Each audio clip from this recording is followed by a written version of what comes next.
क्या कभी आपने सोचा है कि किसी होटल के कमरे में अगर किसी गेस्ट की डेथ हो जाती है तो उसके बाद उस कमरे का क्या होता है।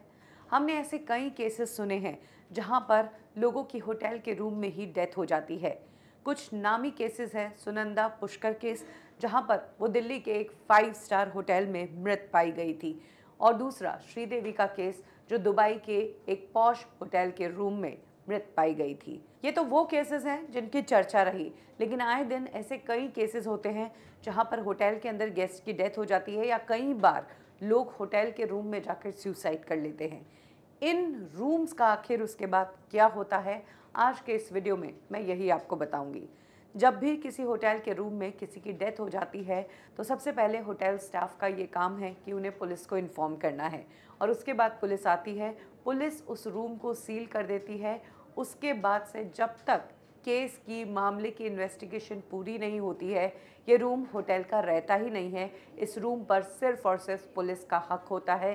पुलिस को ही इस कमरे को खोलने की परमिशन होती है और पुलिस ही इस कमरे में जा सकती है। अदरवाइज ये रूम पूरी तरह सील होता है और इस कमरे की चाबियां भी होटल वालों के पास नहीं रहती है।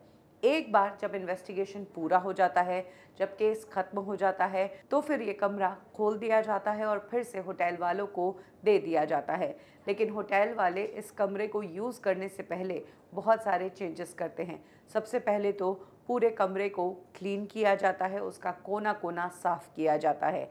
अगर लंबे समय से कमरा बंद है और उसमें कुछ रिपेयर मेंटेनेंस का काम आया है तो वो भी किया जाता है। उसके बाद ये कमरा इस्तेमाल के लिए तैयार है। लेकिन उससे पहले अगर जिस कमरे में किसी की डेथ हुई है उसका नंबर मीडिया में आ गया है, तब होटल वालों का काम और ज़्यादा बढ़ जाता है, क्योंकि लोगों को पता होता है कि इस होटल के इस कमरे में किसी ने सुसाइड किया है या किसी की डेथ हुई है। तो लोग इस तरह के कमरे में ठहरना नहीं चाहते हैं और इस वजह से होटल वालों को बहुत नुकसान होता है। उस केस में होटल वाले उस होटल में जितने भी रूम्स हैं उन सभी के सीरियल नंबर चेंज कर देते हैं, यानी कि हर रूम की नई पहचान बन जाती है। ऐसे में जिस रूम में डेथ हुई थी उस रूम की पहचान भी बदल दी जाती है, तो लोगों को पता ही नहीं चलता है कि इससे पहले इस रूम में कोई डेथ हुई है या कोई सुसाइड हुई है। और इस स्मार्टनेस के साथ होटल वाले फिर से उस कमरे को इस्तेमाल करने लगते हैं।